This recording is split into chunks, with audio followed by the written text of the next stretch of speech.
JR, welcome to the show, man. Yeah, thank you. I appreciate it. I'm glad to be here. No, dude, I'm so glad to have this conversation with you. We connected quite some time ago, and your story is incredible, and what you're doing in the entrepreneurial space is absolutely amazing. And I'm excited to dive in and share your knowledge and wisdom with my audience. But why don't we start with who is JR today, and then we'll break down how you got there, because it is quite the journey. Yeah, so I mean, the JR today, first off, I'm running two full-time businesses. And I mean, I kind of broken away from just doing consulting and have more of a full done for you service. And my business is called Creed Consulting. And it's funny how the name got there because I used to be called 100K Fit Pro for my consulting business. I had an advertising agency called Fit Pro Funnels. But to me, that was very transactional. And I was only working with those in the health and fitness space because that's my background. We could dive in that in a little bit. But there came a point in time where I was like, I want something that was more focusing on the core values as well as the individual itself. And when I was writing down like everything that I learned from the military and then from my martial arts background, just my upbringing, it boiled down to an acronym that I call CREED, which stands for commitment, resilience, excellence, execution, and discipline. So, and the funny thing is, after I started adapting that as the name and transitioning my businesses to what Creed Consulting is, the actual name for Creed stands for belief. So, which is the belief, and what is your creed? It's ultimately your goals, your vision, your mission, and what you're actually achieving. So, I help pretty much small business owners generate wealth, and I do so building out their full automation systems and processes. When I got into the online space, I didn't know what I wanted to do other than just kind of help business owners and coaches and fitness professionals build their businesses, because I built a lot of success in the fitness space and the martial arts space. And I knew since I started my business that I wanted to help other thriving professionals do the same. I just didn't know how to do it. And so I got into the world of funnels. I got in the world of automation and starting to learn how to piece things together and what it worked. And that's kind of what I built for people now. But now I'll actually take people and take their program, figure out the foundational pieces of their business. And then I'll take them and bring my video. I have a video team. So we'll bring them out to us. We shoot their entire course, their training program, their SOPs, the sales processes, their entire automation for their email marketing, the CRM process, the pipelines, and everything that they need to run their business. Because the reality is, when I was just coaching people, they weren't getting as big of an ROI as the people that I was actually doing the service for. And the reason why, because they're so focused in the everyday grind of helping their clients, doing lead gen, doing everything that it takes to actually build a business, but they couldn't actually build their business because everything went in place. So I was like, I want to help those, and so that those people help them so they can focus on building their business, but let me actually build the processes for you. So that's what I do now with Creed Consulting. And once I made that shift last fall in 2022 of getting rid of just coaching and having only the done for you service, I mean, it's been amazing. My clients are getting massive ROIs and just making big shifts in what their business is. And I'm happier with that. The other piece that I'm doing is like I connect entrepreneurs together. I connect industry leaders through our Business Leaders Network, and we do so through weekly mastermind training calls and our university training calls, and then breakout rooms. And we even do in-person events and in-person happy hours and workshops and things like that. And it's just overall, it's been amazing. I mean, I couldn't ask for a better life because I feel like I get to do the things I love to do, to get to travel whenever I want to travel and have the flexibility to do and go wherever I please. But ultimately, that's what I'm doing today. I'm helping industry leaders, small business owners create their businesses and processes, but also help connecting them with the right people that can help fill their pipelines. Yeah, dude, I love it. And so obviously there's so much to unpack there, right? And so the first place I want to go is your shift from only helping fitness professionals into expanding in entrepreneurs, right? As we grow as leaders and coaches and people who kind of mentor others into the next phase, there's always that evolution. Before I hit record, I was telling you how, I only used to help podcasters, but then I was able to grow multiple businesses in and out of the podcast space. And people started to come to me about more things. And I was able to evolve who I'm helping and what I'm teaching.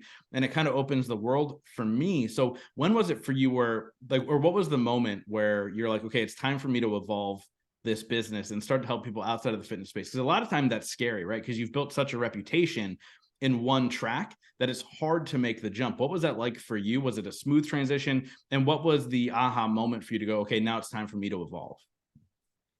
It was a smooth transition for me, and it wasn't something that I was actually searching for or doing. I mean, it just happened organically where I had some friends that I was actually hired for work to do in a previous, I used to own a publication company through a franchise. And there was a social media company that I had, or not a social media company, but it was well, I guess they did social media. I forget everything that they did, but at the time, some of the people that worked for them, I ended up getting really close to, and they got to know me, and they were also asking me all these different business questions. And they were like, "Hey, can you? We want to branch off, do our own thing, and start our own business. Can you help me?"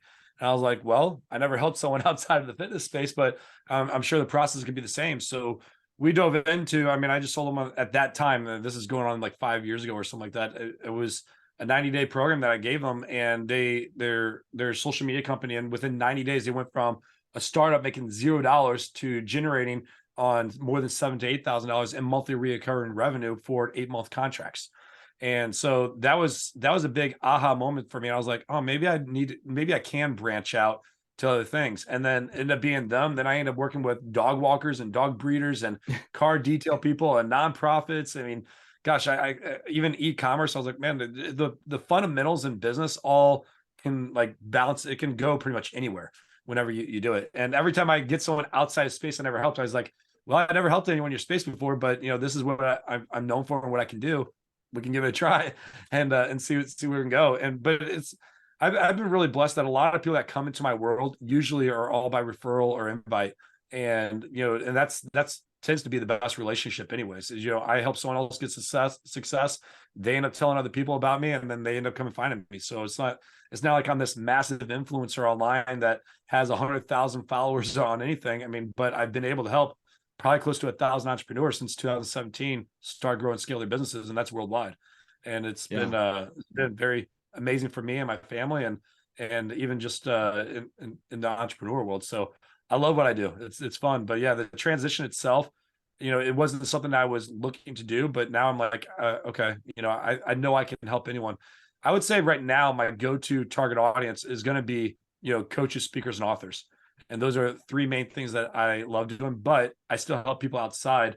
It's just I stay within my lane of what I do. It's like this is what they want. They want a sales process. Gosh, I have a client right now that owns a restoration franchise. They're building their restoration company out of St. Louis. They're building a whole franchise model that they already got the franchise model going, but they want a sales process for the franchisees with all the SOPs, all the training modules, and everything like that. I was like, sure. So we're going out in a couple of weeks to St. Louis, me and my video team, and we're going to video shoot their entire training process, like show off their vehicles, their trucks, and how they do things. And we're creating the SOPs and the manuals and everything for it. So that wouldn't be my ideal client, and that was a little stretch about what we do, but it's the same process no matter what who I'm working with. As if that's what they're looking for to have, I can create that same automation for them. Yeah, let's talk about the entrepreneurial business processes that you're talking about, right? Because there is a similarity in everything that every single business does. Like whenever somebody comes to me and they're like, oh yeah, like, my business is struggling or blah, blah, blah. It could be something I know nothing about, right? And I know that it all starts with, how are you letting people know what you do, right? There's a wording there. And as an example, I won't say who it is, so because I don't want to take credit for his business. Although in our friend circles, I do take credit for his business. But he's essentially somebody who goes in and goes into corporations and trains their employees. And when he was first starting out, he wasn't getting business. I'm like, what do you tell people you do? And he's like, oh, well, I'm a self-development expert for employees. And I go, well, first of all, a company usually doesn't want their employees to be self-developed. So you are an employee development expert for companies. And he literally changed the verbiage and immediately started to gain traction, right? A lot of what he was doing, the outreach, the getting in front of the right people, he was doing that, but there was a loss in communication. But for you, what are some of those fundamentals that you're talking about that literally works for everybody that people might be missing as they're trying to grow their business? Yeah. So every person that comes into my world, I mean, I don't care if you're making $0 in your business or you're 7 figures. And it's really funny that I work with a lot of 7-figure earners, and most of them have not taken the time to even put down the foundations of their business, which is the first phase. I mean, I go through 4 different phases inside of my business. So when it comes to the foundational pieces, I always start with the mission. And within understanding what the mission is of the company, it's boiling down to what is your purpose, what is your identity, and what's your destination, which helps you really get clear on why you're doing what you're doing, what you want people to know you and recognize you as you saying, the employee self-development program or whatever that may be. And then also the destination, like your vision of where you're going financially, what does it want to look like? So that way we're all on the same page when it comes to the partnership of us working together. So that's the mission. That's the very first part that I go through with everyone. Then we got to boil down, who's your perfect client?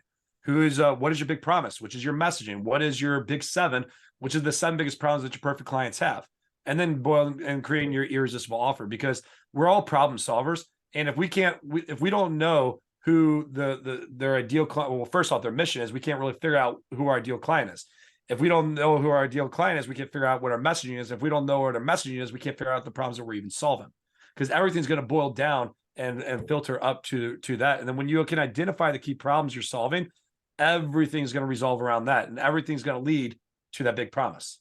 So as I'm building out their programs, their systems, their communities, and everything that we do, it's got to all lead back to that one big promise that they're giving those people. Because a lot of entrepreneurs, they're just going like throwing spaghetti at the wall and be like, hey, what do people want? All right, I can help you with this. I can help you with that. And they're creating programs from everything, but they're not really great at it. And they're just out there trying to survive and create programs. But I say, hey, why don't we figure out what your big promise is, and we can create systems around every single one of those? Why don't we figure out the problems that lead to that big promise, and then we create automation, lead magnets, processes around every one of those problems? So now you're speaking to the heart of what your perfect clients have. Because most people, when it comes to social media content, they go out there and they just grind and say, hey, I got to post today because I got to post today. And they're trying to follow systems. It's like, hey, you know what? I got to post stuff about family. I got to post stuff about personal, and then I can do a small percentage of business. And I say, screw all that. How about you post everything about business? Get rid of your personal life, because if you really identify who your ideal client is and the problems that you're solving, well, now you're going to actually speak to the heart of the people that you want to actually listen. No one really gives a crap about what you ate for dinner, or what you do for a workout, or where you went for vacation. They want to know, what can you do to serve me? And can you help me with that? So when we identify what the big 7 is and the problem is, then we create the lead magnets, the automation, the gifts, the resources, the nurturing campaigns, everything that leads to that big promise. But it's not even just doing the funnel process. It's actually having the deliverables that can actually speak and give what you're actually given.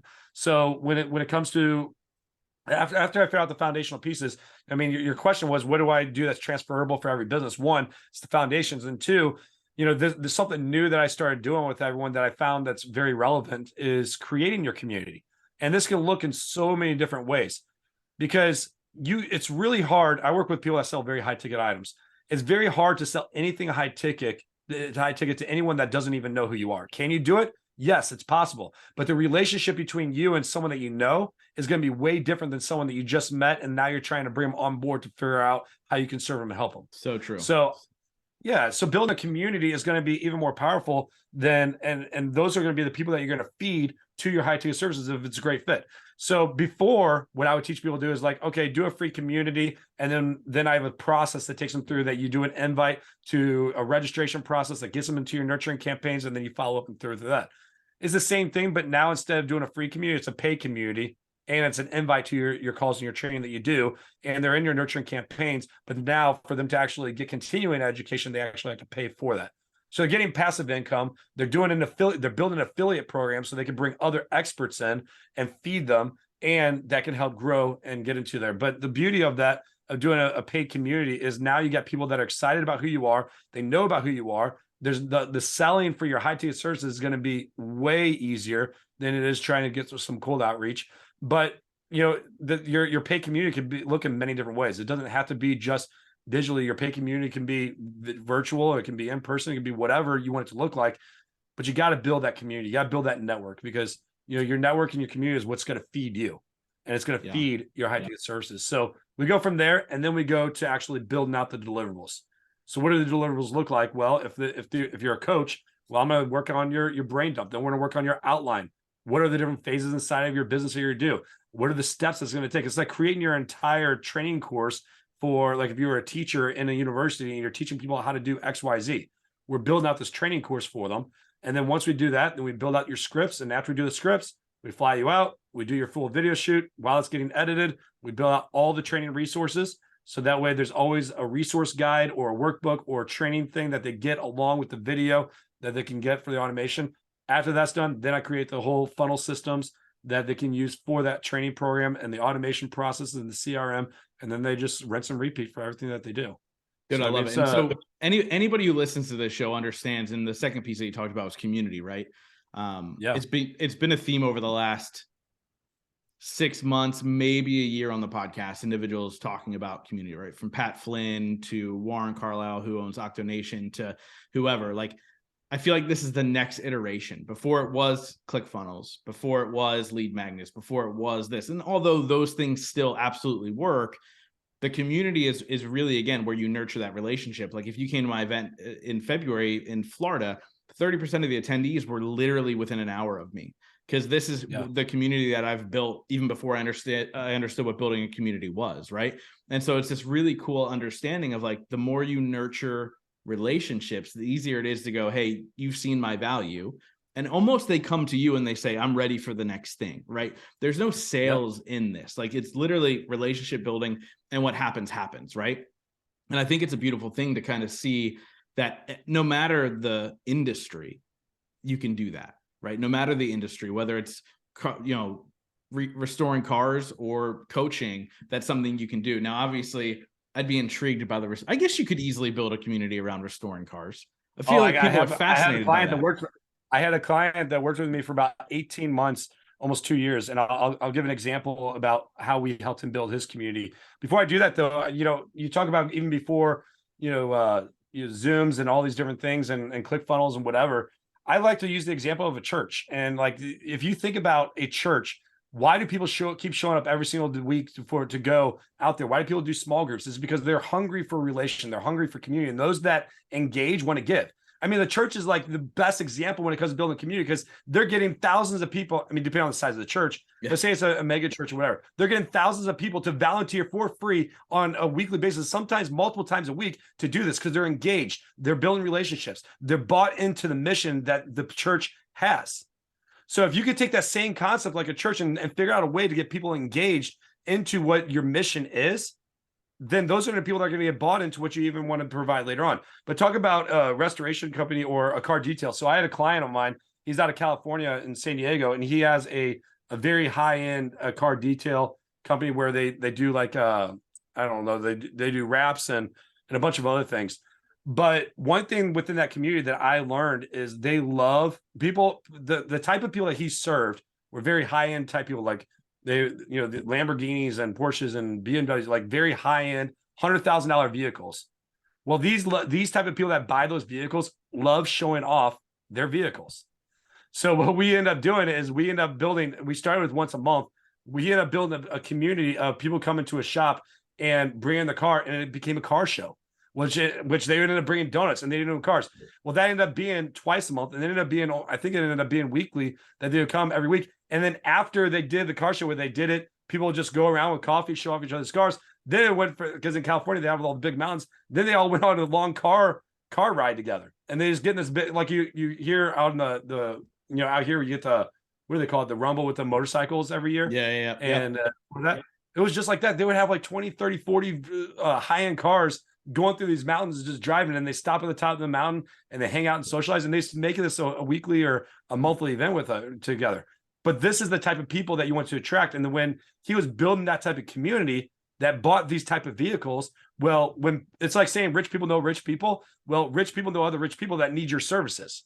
So he's building a community of people that will have these type of vehicles, that wants to bring community and get to know other people that have the same passion and desire that what they have. And now they want to buy his services. And the selling part is so much easier. He doesn't have to go out there and find them. They just keep coming to him. And when he started doing that, man, he was having his best months that he was being booked out for like 3, 4, 5 months out. Like you couldn't get on his calendar because of what he's been able to build from that. So when we say that you can build a community doing anything, I mean, there's not one business that you can't do and get creative to figure out how you can build a community. And it doesn't always have to be virtual. It could be in person like that. It could be virtual. It could be anything that you desire to be. It's just a way to get people together and building relation, because people are hungry for that. They're hungry for relation and just really coming together to be with other people that are like-minded. Yeah, I mean, relationships is what I preach, man. I wouldn't be where I am without the relationships that I have and the communities that I choose to join, and the communities that I've had the pleasure of building. And I look at my communities as not a top-down thing, right? Like it's not me teaching you all the secrets, but my community is, hey, we're all here to learn from one another. And I think from that standpoint alone, it's been able to kind of grow organically. But I want to rewind in your life here. Obviously you kind of graze past in the beginning, you're past in the military. And I'm always fascinated by individuals who are in the military and go on to become super successful in entrepreneurship, right? Last time we spoke, we talked about a mutual friend in Jason Redman, who obviously has built a large business in about leadership. And that's an easy tie-in, right? How do you go from military to community? So I want to rewind to your time in the military. What was that like? And what were the lessons you learned there that you've taken into entrepreneurship? Yeah, actually, I'm gonna take you back even further, because my entrepreneurship started from the day that I came out of my mom's womb, and I'm no joke, actually literally mean that, because my mom always owned a martial arts and fitness program since the day I was born. And once I got to the age of being able to walk, I started kicking and getting in classes and being involved. And I started teaching since I was about 10 or 11 years old. Then I started competing, and then I was teaching even other places across the country, all over St. Louis. I would skip school to go teach at other schools about different types of topics, whether it was self-defense, awareness, or whatever it may be. And so for me, excuse me, leading and teaching has always been an easy thing for me to do. And that's kind of like where my entrepreneur spirit started. And it started with not even just community, but serving. So the more you can learn to serve others at a high capacity without having to think of people as a transaction, you're always going to get the money on the back end, because people are going to want to pay for something that they value. But you need to also go into it and be like, hey, what can I do to serve you? Like, what's in it for you and not for me? And I'll go into a little bit of my personal story and business in a minute about that. But from doing that my entire life in the martial arts, and I was a national competitor. I was even on a pro kickboxing team and for a long time. And then I went from there to the military and signed up for the Navy. And, but I ended up spending my entire time in the Marine Corps. And so one thing that the military taught me about entrepreneurship, one, is you can't do it alone. So you never leave a man behind. You're always relying on the people next to you to be able to help support you, to help guide you and get you going to where you want to go. And it's all about the mission. If you are mission focused and knowing where you're going, and then you got to create the systems and processes that actually leads to that. I mean, the military, especially the Marine Corps, is like, that is the greatest business that's ever created, because there's a system for every system. And I go around and speak at a lot of events. And one of my big messages, learning to be prepared for the ambush. So what I mean is, on February 7, 2007, I was blown up by a suicide bomber at a walking checkpoint in Barwana, Iraq. And it took me more than 10 years to even start sharing that type of story. And in reality, I mean, in all truthness, I suffer from a lot of survivor's guilt. I have a lot of chronic PTSD because of it. But what the military taught me, even from that one experience, especially about entrepreneurship, is learning to be prepared and learning to stay ready. So if you stay ready, you'll never have to get ready. But when that incident and when that suicide bomb went off, I was able to respond without thinking. My job in the military was to provide security for the chaplain. Well, I was the closest person to the blast, and I'm only here by the grace of God. There's really nothing that can explain how I'm able to even stand here and talk to you today, because people that were further away from me, my sergeant major, who was standing right where I was at, even at the time of the blast, he ended up dying and paying the ultimate sacrifice.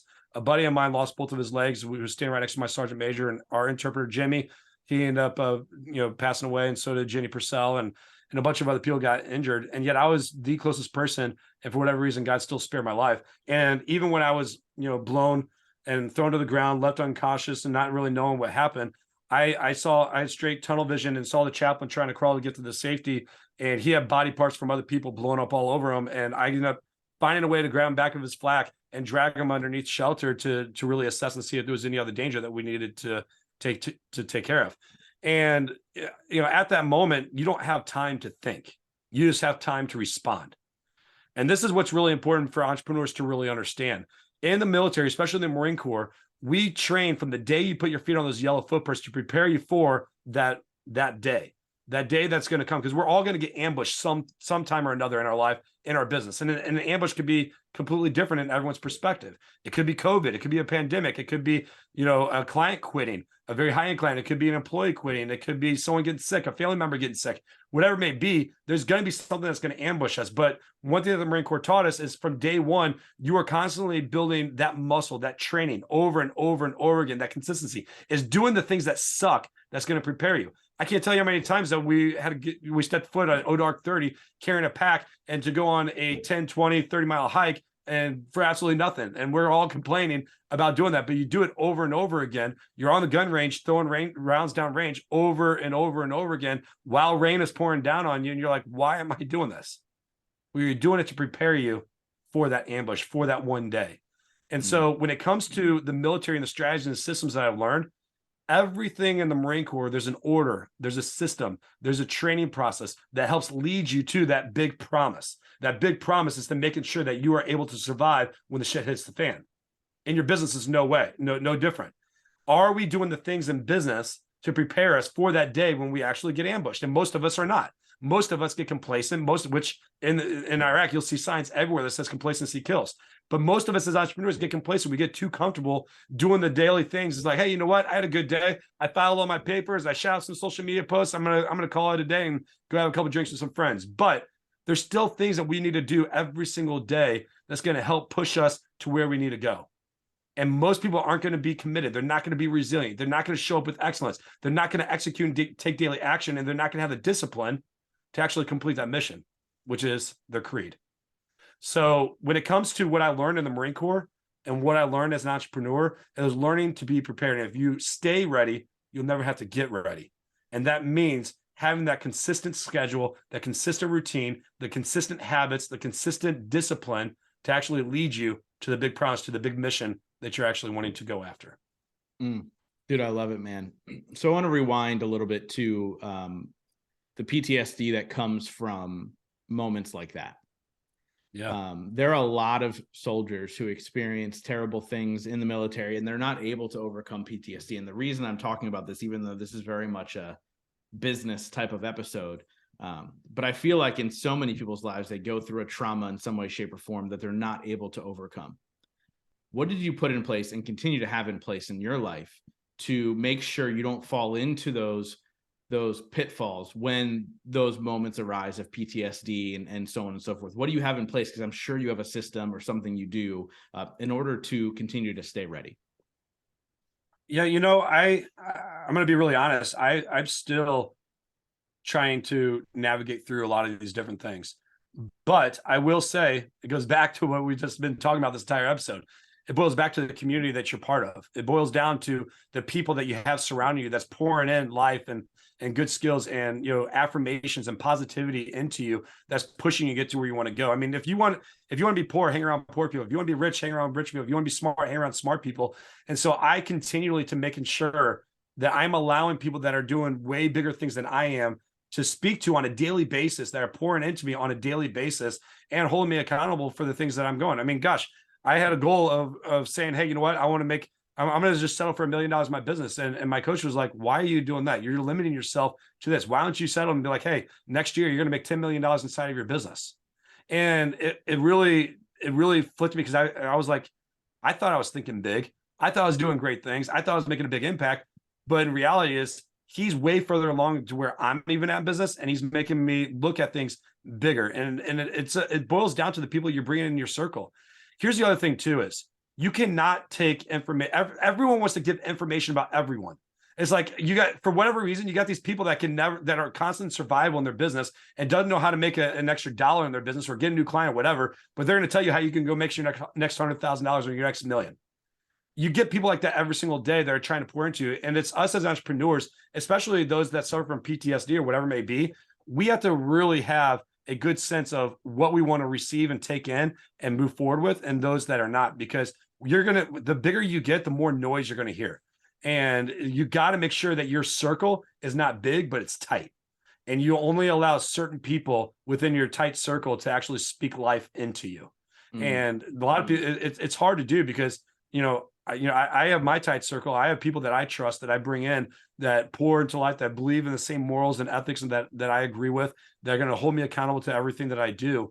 But, there's also those people that are in my community that I let them in my community. I'm part of it. I speak to them and they want to speak to me, but I'm careful about how I receive it and making sure that I put in those earplugs, that I put in those different things where I'm respectful to them. I want to honor them and I want to love them, but I don't have to receive everything that they give. So important. Talking about what to go to place, it's the people that you have in your circle. Yeah. Dude, that's so important too, to understand who are you receiving from. Like I talk about this when I talk about the 5 people you surround yourself with, like understanding who are the people that are you go to for that information versus people that are still important to you. Like I wouldn't go to somebody, I'm getting married soon, right? So I wouldn't go to somebody who's been through 3 divorces on how to have a successful marriage. Like that's just not the person I would go to. Like to understand where is that advice coming from and the importance of truly understanding I love how you said earplugs, and I tried not to repeat you, but to understand when to put in the earplugs, right? And block out some noise, because noise will always happen. The more you put yourself out there, the more noise there is. So always be vigilant of that. So I want to ask you a question that I ask every single person on this show, and it's a 2-part question. The first part is, what is your definition of success? The second part is, what are 3 things you do every single day to ensure that success for yourself? Man, definition of success, man, that's the hard one. But honestly, it's doing everything I can to provide for my family and making sure that my family is moving closer to oneness. And this is new for me because I'm going through some personal stuff myself. And one thing that I'm learning is you can either go towards tribulation or you can move towards oneness. And for me, I've had a lot of success in business. I've had a lot of money in business. And they could say money brings happiness, and it does, because without money you can't do things, you can't bless others, you can't give as much. So I love money for those different aspects, but making a lot of money and having a big business can be a lonely road. And it's the people that you have in your circle that you get to share your success with is what I find brings success, and making sure you do that. And for me, it's going to be my family. So it's my wife and it's my kids and it's the people that I enjoy spending the most time with. So as long as it's bringing my family closer together to oneness, and for me personally, leading them to the cross as the leader of the house, then to me, that's success. And then the other part of your question was like 3 different things that I do to make sure I do it. It boils down to, focusing on the daily pile. So, I have a book that I go through, and these are the 4 non-negotiable tasks that I teach all of my clients that they need to do every single day to build their businesses. But it's also different aspects for me to keep me in check about what I do. So it's not 3, but it's 4. And it stands for producing daily content. And it doesn't necessarily have to be on social media, but what am I doing to making sure that my voice, my message is getting out there on a daily basis? The second piece of daily pile is improving your products and services and your customer experience. What am I doing to give back to my community to constantly make things better every single day? It can be one small thing, but every day I need to do something to improve what I'm actually doing. The third part, which actually boils down a lot to me personally, but it's leadership. And there's 3 components to leadership. And I like to look at it as like, how did Jesus lead us? Well, first, part of leadership is yourself.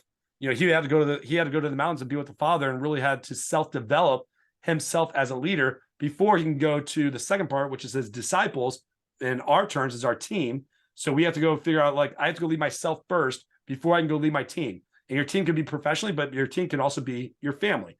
And the third part is going to be learning how to go out into the world, and which is what Jesus did with the disciples. But for us, it could be our clients. So we got to first learn how to lead ourselves before we can lead our team, before we can go out and lead our clients. And those are 3 components every day. We need to make sure we're constantly developing and growing. And the last piece of the daily pile is expanding your network.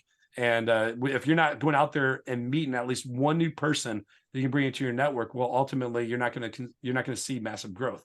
So when it comes to actually moving forward to what I see success with my family and what we're doing, is taking that daily action and staying committed and resilient through everything that I do, and having that discipline to making sure that we're always moving forward, taking massive and daily action.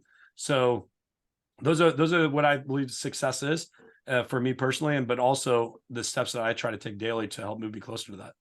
Awesome, man. I love it. So I wrap up every single interview with the same question, but before we get there, how do people find you? How do they start working with you? What's all the good stuff? Yeah, Facebook is the best place to find me. I mean, they can just go to JR Spear, or just look me up at jrspear.com. And that's going to be the best place. Grab a copy of my book, where I give you literally a blueprint on how to start and grow your business from the foundational pieces to the daily pile. And if you get in there, you're going to get into my system. And that's how you can start get plugged into my community and start working with me. But get a copy of my book. That's a way for you to know more about how I teach and what I do. And then kind of go on from there. Sweet, man. And I've been watching what you're doing with your community, and I think it's a great thing that you're doing for so many individuals, leading them from a standpoint of not only just basics, but also, or fundamentals, I should say, not only from the fundamentals, which we talked a lot about in this episode, but even beyond, right? And really guiding them to be able to create that life that they want for themselves, their family, their friends, their whatever their life looks like, man. So kudos to you for that. Now, like I said, I wrap up every single interview with the same question, and that is, in your life, what has been your biggest moment of growth? My biggest moment of growth, man, that's a hard one. But there was a point in time when I got into the online space. I mean, let me take a step back. Every season of my life, throughout all of our lives, we all go through different identity shifts of who we are, what we do. And growing up, I was always Mr. Karate Kid, and then that was my identity my entire life. Then I go in the military, put on a uniform, and I have my rank and my title of who I was and what I did. And it was always identified by your rank, what you did, and the last name on your chest. And so that was the identity from there. And so that was a huge growth period from there that helped lead me to the other stuff that I did, which was start a martial arts school, built a massive fitness business in 4 cities, having a franchise publication and building a consulting business, advertising agency, and now our mastermind networking community. So every phase of my life of me moving forward was also a big growth. But there was one big period in my life that shifted everything for me. And that was joining a mastermind. And the first mastermind and coaching program I did was in 2007, and that definitely shifted me. But the one that made the biggest shift for me, especially in the online space, was in 2017 or 18. I think it was 2018 when I joined it. And I had this belief that all I wanted to do was make $2,000 online. I was doing a bunch of things like, I just want to make $2,000 online, and that would change my entire world. I would love it. It would make a massive impact. And I go to this mastermind, and there's like 300 people inside of there, and they're like, no kidding, people are doing $10,000 months regularly, 20, 30, 50, $100,000 months consistently in their business. But I'm a very competitive person, and I was like, there's no way in hell I'm going to be at the bottom of this totem pole and not be doing what these guys are doing. I mean, less than 4 months, I was probably the top 10 people in the entire mastermind financially and bringing in the money and doing everything that I was doing. And when we're talking about the growth, it was by being in an environment of seeing what is possible and then adapting what was possible. So you have to surround yourself around people that are doing bigger things than you to actually believe that it's actually possible. Because most of our success is boiled between the 6 inches between your 2 ears, which is in your own head. And if you could get out of your own head and really believe and see what's possible, you're going to gain the confidence to go out there and do what you do. And then nothing's going to be able to stop you to achieve that success. And for me, I haven't been a W-2 employee. I can't even tell you how long, and been full-time forever as an entrepreneur. And every time the market shifts or there's something going on, I'm always creating and making new offers because I know how to adapt to the situation, because I put myself in those environments and learning from people that are doing bigger things than me.